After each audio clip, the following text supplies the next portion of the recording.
winds, and these are the important atmospheric circulation.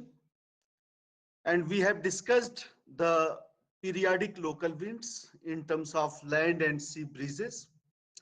That is the important local and regional atmospheric circulation because of the spatial variations of atmospheric pressure system at spatial scale. If there is the low spatial scale, very low, very smaller region is there. In that smaller region, there is the local pressure variations because of either differential heating and cooling or the excessively heating of any surface. A low pressure system may be created. And if there will be the low pressure of a certain areas, the wind which are there in the surrounding region, in the high pressure atmospheric zone, they will try to maintain it, and drastically they will move towards the low pressure areas. And the local wind system will be created, and that is called as a local wind, or it may be periodic or non-periodic local winds. Land and sea breezes and mountain and valley breezes are local periodic winds, but Lu is the a non-local, local non-periodic winds. Local winds may be hot or may be cold. Like there are the few winds that are very cold in nature, like blizzard. That is the local winds that moves in the polar region, especially in the Arctic region, Arctic polar region, and it is expanded in the areas towards the Canada and northern part of Siberia. Especially it is the polar winds, north polar winds, blizzard. It is very cold and very dry. But these are very swift moving wind, their velocity is very high. Blizzard के अलावा अगर हम देखें मिस्ट्राल, MISTRAL,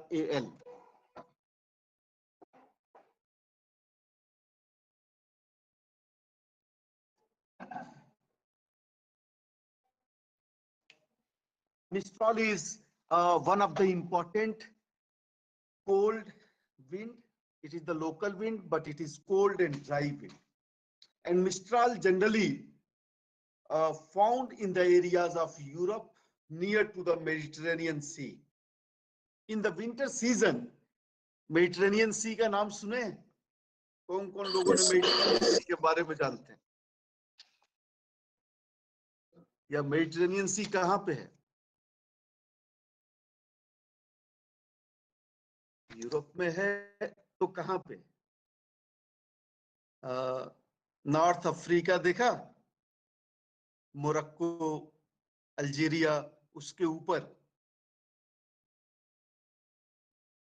या north Africa के ऊपर, north Africa के ऊपर, मोरक्को, अल्जीरिया, ट्यूनीशिया, इसके ऊपर, और स्पेन, पुर्तगाल, स्पेन, फ्रांस इसके नीचे, और इसके अंदर मेडिटेरेनियन सी के अंदर बहुत सारे छोटे छोटे आइलैंड्स भी हैं. These are the enclosed sea, enclosed sea. And Mediterranean Sea in winter season, the Mediterranean Sea, that is the water bodies, and the areas, the continental areas, are the land masses which are near to the Mediterranean Sea, have the different type of the pressure belts. And because of the pressure variations in the winter season, a very cold and dry wind moves from the European lands towards the sea. Because in winter season, there is the low pressure system over the Mediterranean Sea, and there is the high pressure near to the lands or the continental part of the Europe and the land masses near to the Mediterranean Sea. तो wind कहां से कहां की ओर move करेगी? European land masses से, continental masses से ocean की ओर. क्यों? क्योंकि ओशन के ऊपर लो प्रेशर सिस्टम है और लैंड के ऊपर हाई प्रेशर सिस्टम है. यहाँ पे लो और हाई प्रेशर सिस्टम क्यों है? लैंड मासेस के ऊपर आपका हाई प्रेशर क्यों है?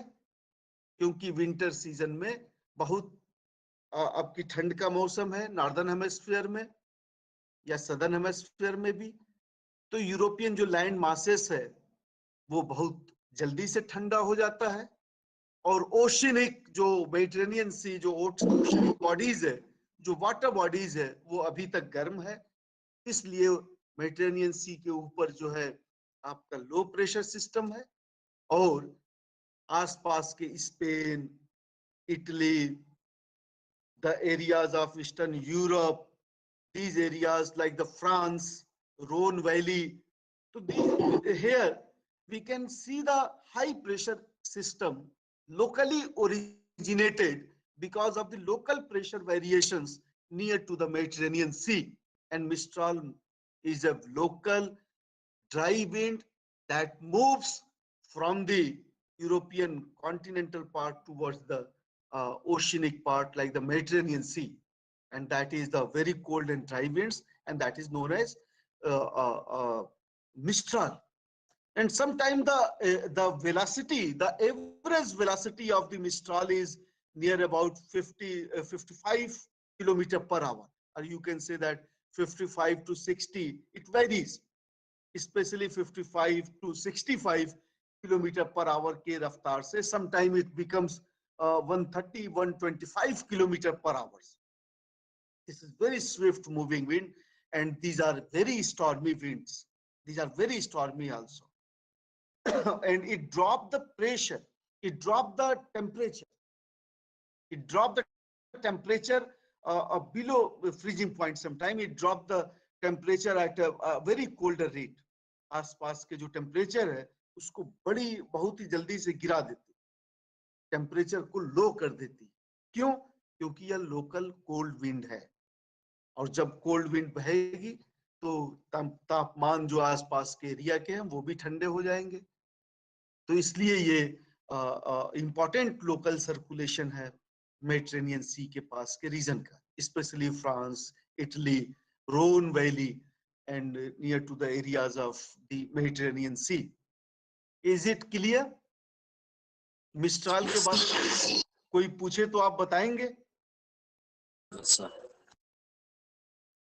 Okay. Let us discuss another wind, that is local wind, that is known as Fohn. Fohn का नाम सुना आपने कभी?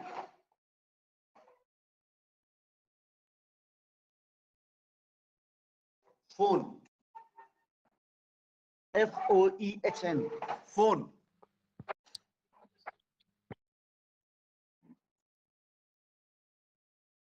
फोन नाम सुना है? फोन नहीं, टेलीफोन नहीं। क्यों भाई? Sorry Akram, you want to say something? No sir, बोले सुने हैं लेकिन अभी उतना डीपली में पढ़े नहीं थे सर। अच्छा, कोई बात नहीं है, अभी थोड़ा सा मैं इसके बारे में बताऊं। कल हम लोगों ने चिनूक विंड पढ़ा था। चिनूक किस तरह का विंड है? वार्म है या वार्म एंड ड्राई विंड है? Warm and dry wind, very good. उसी तरीके से फोन भी वार्म एंड ड्राई विंड है। Fohn is also a local wind, but it is also warm and dry, just like the Chinook. And the origin of the Fohn wind is in the same way to the origin of the Chinook wind. Chinook wind की origin कैसे होती है? क्यों? Mountain range, जिसके वजह से we know that the Chinook wind is the type of the cyclonic or the westerly wind, and when it crosses to the Rocky Mountains at the windward slope, Chinook wind rises at the barrier of the Rocky Mountains at the windward slope.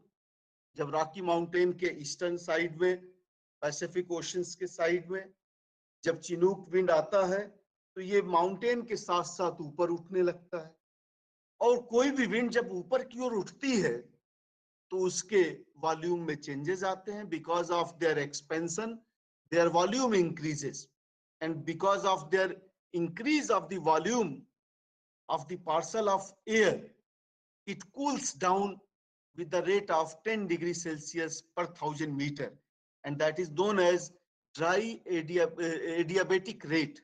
Adiabatic rate of cooling. जब ये 10 degree Celsius पर 1000 metre के रफ्तार से ठंडी हो जाती है तो उसकी रिलेटिव ह्यूमिडिटी भी आपका बढ़ने लगता है, और जब रिलेटिव ह्यूमिडिटी बढ़ेगी तो एयर सैचुरेट होगी, and because of the saturation of air it causes rainfall towards the windward slope. But when it descends down towards the leeward slope, जब ये लीवर्ड स्लोप की ओर जाती है, हवाएं यहां से तो ऊपर उठ गई, इनके वॉल्यूम एक्सपेंड हुआ, वॉल्यूम के एक्सपेंशन के साथ हवाएं ठंडी हो गई. जब हवाएं ठंडी हो गई तो हवा सैचुरेट होके यहीं पे रेनफॉल, आपके ओरोग्राफिक रेनफॉल जो है ये कॉजेस आपके होंगे, ओरोग्राफिक रेनफॉल होगी. लेकिन जब यही हवा लीवर्ड साइड की ओर जाती है, माउंटेन के दूसरे तरफ जो लीवर्ड साइड ऑफ माउंटेन है उस तरफ जाने पे हवा डिसेंड्स होती है, नीचे की ओर जाने पे हवा कंप्रेस होती है, कंट्रैक्शन होता है, उसकी वॉल्यूम डिक्रीज होती है, और ड्राई एडियाबेटिक रेट के वजह से ये हवा गर्म हो जाती है. जब ये हवा गर्म हो गई और चूंकि विंटर सीजन में ये हवा बह रही है चिनूक, तो आसपास का जो एरिया है that is the foot hill zone of the levered side will also being warm because of the flow of this wind movement that is known as Chinook. And Chinook is very warm and dry wind. Because of the compression of air, it got heated. And I know that the temperature of Chinook wind is near about 4 degrees Celsius or 4.4 degrees Celsius. ये average temperature है आपके Chinook wind का. And there is 0 degrees Celsius below freezing point temperature that is recorded in winter season in that part of Canada and United States of America at leeward side. Then how much temperature it will increase? कितना तापमान ये बढ़ा देगी? मैंने ये कहा कि 0 degree Celsius के आसपास के एरिया में अगर कोई एयर बह रही है जिसका तापमान 4 डिग्री सेल्सियस है तो उसकी तापमान कितनी बढ़ जाएगी उस एरिया की? थोड़ा सा कॉमन सेंस लगाइए. Hello, yeah, I wanted to say that Chinook wind, and it has the temperature of 4 degrees Celsius, yeah, 4.5 degrees Celsius, and the area where it moves is near to the 0 degree Celsius or 1 degree Celsius. These areas are very colder areas in winter season, and this wind has the temperature of 4 degrees Celsius. Then how much temperature it will enhance in that region of the areas of 0 degrees Celsius?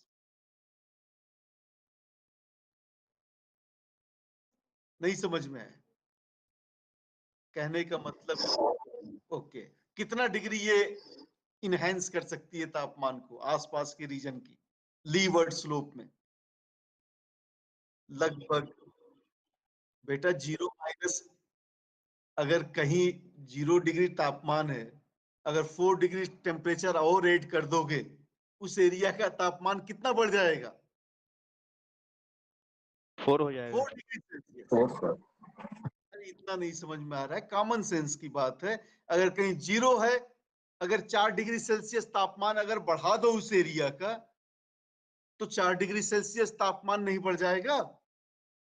नहीं समझे अभी भी? Yes sir, समझ में आ गया. यही बात है.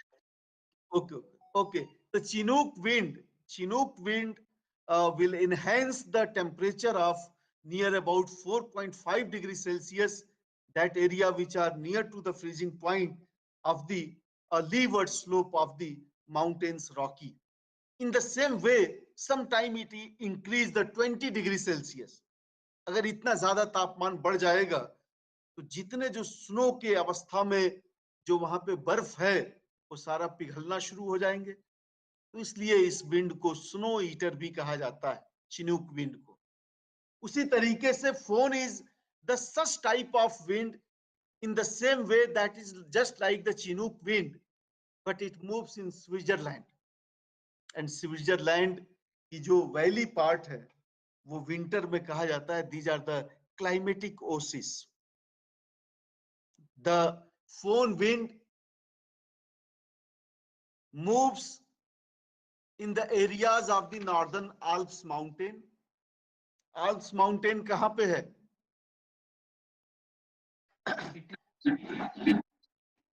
आल्प्स माउंटेन कभी मैप में देखे हो? यूरोप में सर। यूरोप में तो है। यूरोप में कहाँ पे है? Near Italy sir. हाँ, Italy, Switzerland, Georgia, yes sir. इस एरिया में स्विट्जरलैंड में देखो तो जो नॉर्दर्न आल्प्स माउंटेन है उसके विंडवर्ड साइड में आपके कोल्ड जो है आपके जो है ये विंड जो मूव करती है और लीवर्ड साइड में आते आते वही विंड जो है आपके कंप्रेशनल फोर्सेस की वजह से गर्म हो जाती है। Just like the process of Chinook, it also get enhanced their temperature increases during the leeward movement of that wind, and that is known as the Fohn. Generally it moves in the areas of the of Switzerland and especially the areas near to the Italy और आपके जो है इधर क्या कहते हैं Switzerland, Georgia और near to the areas of the Alps mountain, these winds causes for the enhancement of temperature. This is the also the dry and warm winds, warm and dry, and the process of the origin of the same as just like the Chinook wind. ये बात समझ में आ रही है? Okay.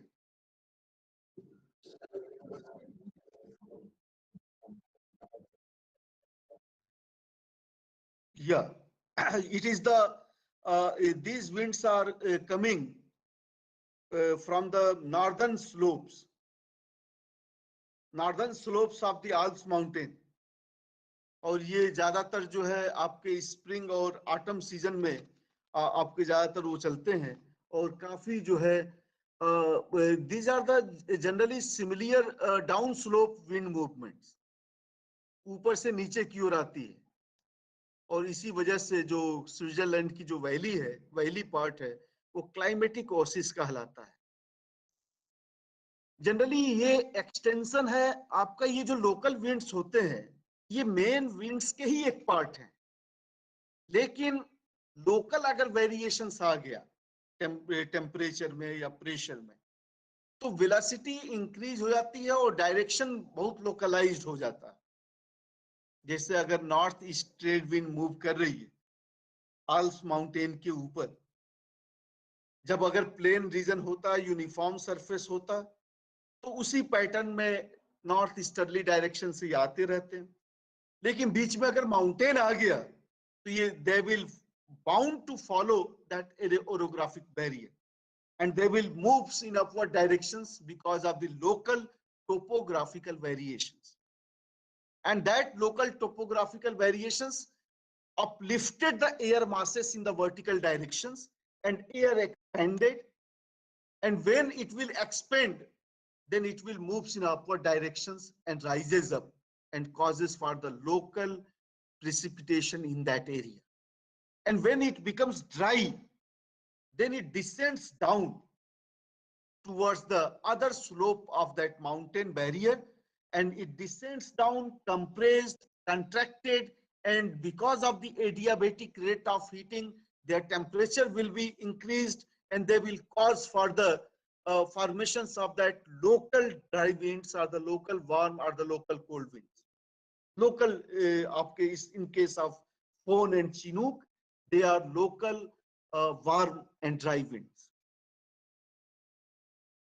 ये बात समझ में आ रही है? इसके अलावा बहुत तरह के और लोकल विंड्स हैं जो अक्सर सवाल ये पूछता है आपके आईएएस में भी या दूसरे कंपटीशन में मैचिंग के लिए सवाल दे देता है। अगर हम देखें, एक विंड है बोरा।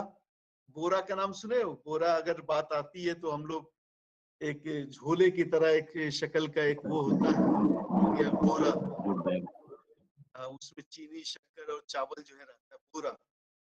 लेकिन यहाँ पे बोरा एक विंड है। It is very extremely cold wind. Bora is the extremely cold and dry wind, or it comes from the northeasterly directions near to the Adriatic Sea. Adriatic Sea कहाँ है? इटली के पास में. It becomes very effective in northern part of Italy because it descends down to the southern slopes of the Alps mountain and blow in the southerly directions. That is the Bora. इसकी speed कभी कभी 52 kilometre per hour भी हो जाती है। Winter में इसकी speed ज्यादा है और समर में कम है। तो बोरा अगर सवाल आए तो आपको लिखना होगा एड्रियाटिक सी के पास में लोकल पवने या लोकल विंड्स जो कोल्ड और ड्राई है, जिसकी वेलोसिटी 50 किलोमीटर पर आवर तक है, उसे हम बोरा विंड कहते हैं। There is another wind that is known as Sirocco. Sirocco बहुत सवाल पूछता है इसमें, क्योंकि ये ब्लड रेन का फॉर्मेशन करते हैं ये विंड।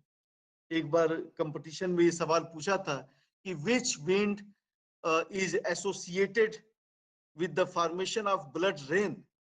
खून की बारिश नहीं हो रही है यहाँ पे, ब्लड रेन, ये नाम सुने हो कभी?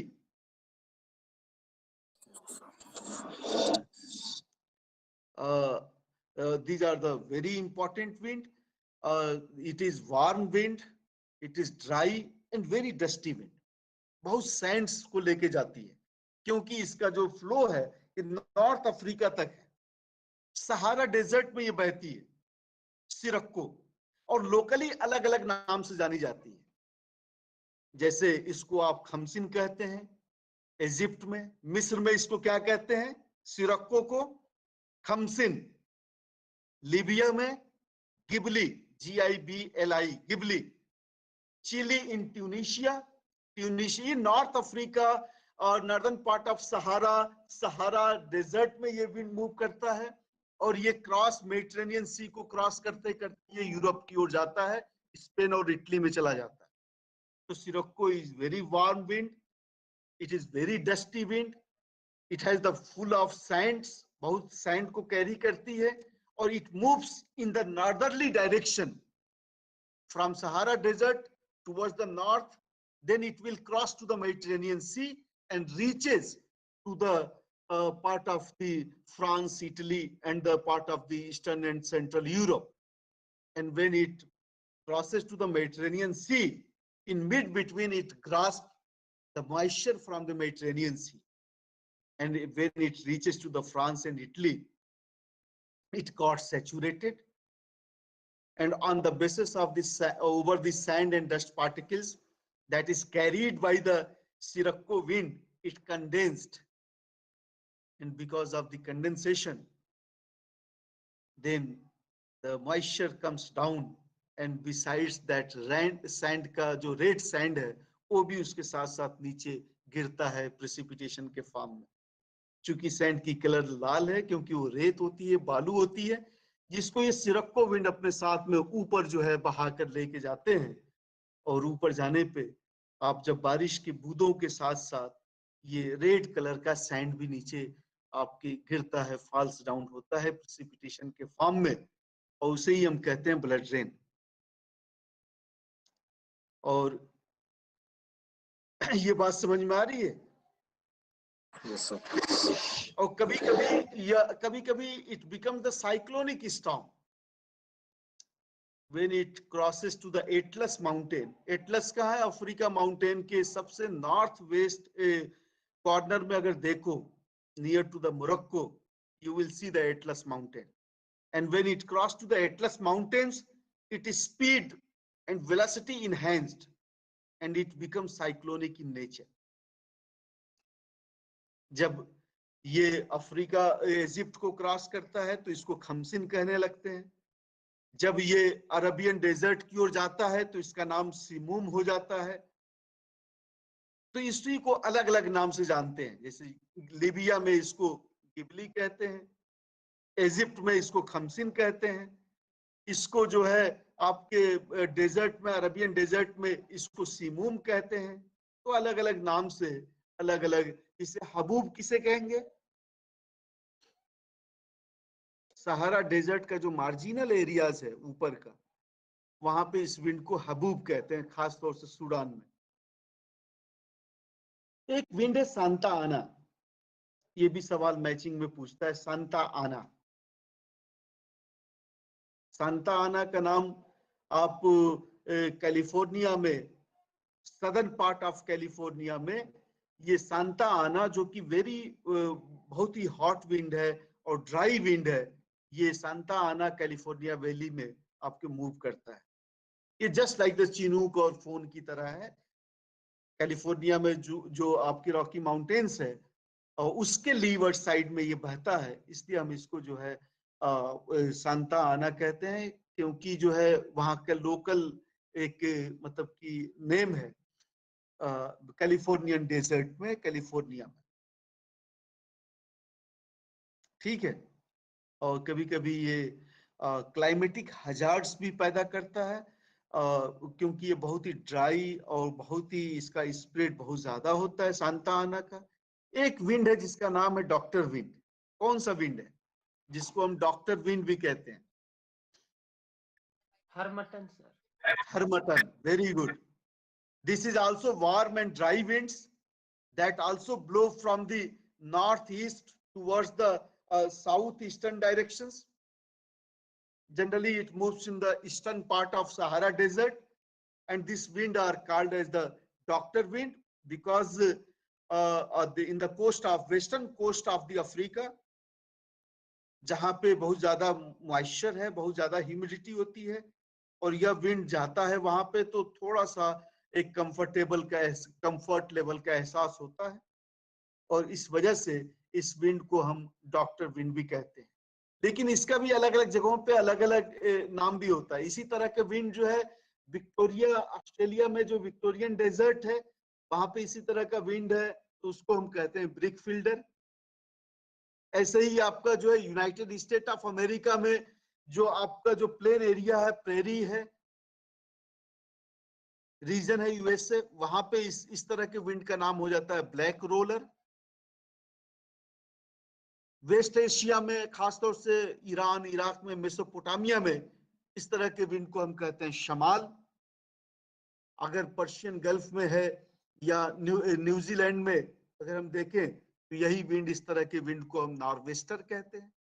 तो याद रखना है, न्यूजीलैंड में local warm dry wind nor'wester कहलाता है, मेसोपोटामिया में ये शमाल कहलाता है, आपके ऑस्ट्रेलिया में जो विक्टोरिया डेजर्ट है वहां पे इसको ब्रिक फील्डर कहते हैं, वही यूएसए में इसको ब्लैक रोलर कहते हैं। तो इस तरह के विंड अलग अलग क्षेत्रीय भाषाओं में, रीजनल लैंग्वेज में अलग अलग नाम से जाना जाता है। हरमतान आपका जो है दूसरे तरह के जो विंड है, तो इसको आप लोग याद रखोगे।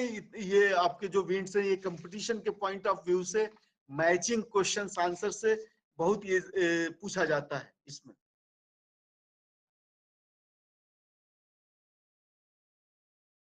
Yes, sir. नेक्स्ट क्लास में, दैट विल बी टुमारो, हम लोग मानसून पढ़ेंगे। मानसून को आप लोग भी पढ़ के आइएगा। That is one of the important topic, and that is also very important for us because we belong to the southern part of Asia.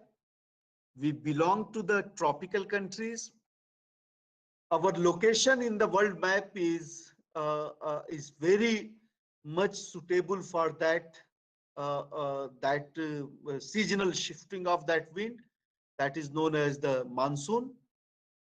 We are in the monsoon zone, just like the Southeast Asia, northern part of Australia, certain part of Japan and the Eastern Asia, आपके South East Asia के देश हैं या कुछ Madagascar दूसरे जो islands countries हैं Indian oceans के, तो we belong to that region where the monsoon wind has the larger influences, not only in terms of the zone of precipitation or the rainfall, but also with respect to the our economy is also being dependent over the monsoon. एक बार एक बंदे ने सवाल पूछा था कि why we say that the monsoon is the finance minister of India. हालांकि monsoon finance minister नहीं है, because traditionally we have been dependent over the monsoon rainfall for our irrigation, for our agriculture, and if because of the delay of monsoon or the certain problems in the monsoon occurrence, our agricultural activities are being experienced in a negative manner, and our productivity has been lowered down.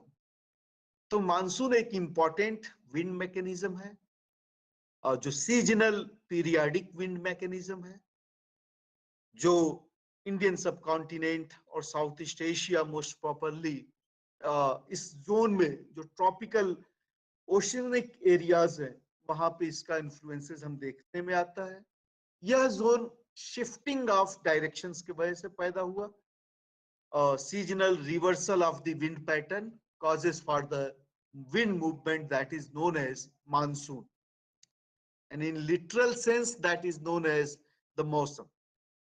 Monsoon word की उत्पत्ति कैसे हुई? मौसम word, Arabic word मौसम। कुछ लोग इसे Malayalam word monsoon से भी ओरिजिनेट मानते हैं, उसका भी मतलब हुआ मौसम ही या seasons. So Arabian scholars have the larger contribution in analysis of the wind movement that is known as monsoon. Most properly, the Al-Masudi, Al-Biruni, and other Arabic scholars have contributed more over the theories or over the analysis of the wind movement of that is known as the monsoon as a wind seasonal wind pattern. Al-Masudi ने किताबुल मिराजुल अल-दहाब इसमें चर्चा की कि ये because they were the Arabian traders, they follow the wind directions to in terms of their sea merchant, in terms of their sea route, and we know that the wind is important mechanism to energize the ships and the others, and they follow the wind directions to reach at the coast of the India, coastal part of India, and they return back with another wind directions, that is the northeast trade wind, and they come in the following the path of the southwest trade wind, and that causes for that analysis of the monsoon wind in a very detailed manner. And later on, the other scholars have also been observed, like the Edmund Halley and Flown, and the theories of the jet stream upper air circulation is also being associated to the monsoon. The regional heating and cooling of the Himalayan mountain, especially the Tibetan plateau, and its heating, excessively heating, is also being associated with the monsoon. Okay, thank you so much. ये आमिर आप, yeah.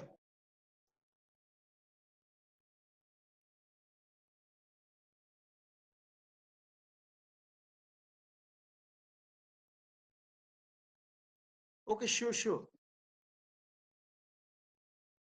Yes, sir. Okay, sure. Region and the local wind movement. Okay, I will share. Tomorrow, I will share to the local wind movements in their areas. लेकिन बहुत easy है, मैं तो इसको discussion से याद किया था, अपने दोस्तों से पूछ के। कभी जो है वो हमसे पूछते थे, मैं उनसे पूछता था। तो एक अच्छा ग्रुप होना बहुत जरूरी है आपके पढ़ाई। तो उसमें हम लोग एक दूसरे से चाय पीते हुए भी पूछ लिए कि अच्छा तुम बताओ ये सांता आना कहाँ बहता है, अर्जेंटीना में कौन सी विंड बहती है, local wind.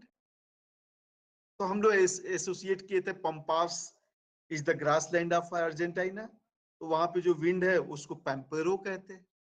Association is very important.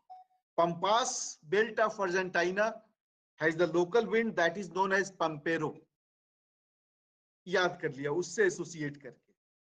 Chinook से याद किया फोन, चिनूक की तरह और कौन कौन से विंड है, तो याद हो गया फोन, स्विट्जरलैंड में है, आल्प्स माउंटेन के पास में। उसी तरीके से एडियाटिक सी कोस्ट पे हमने देखा कौन कौन सी विंड है, मेडिटेरेनियन सी के आसपास कौन सा विंड।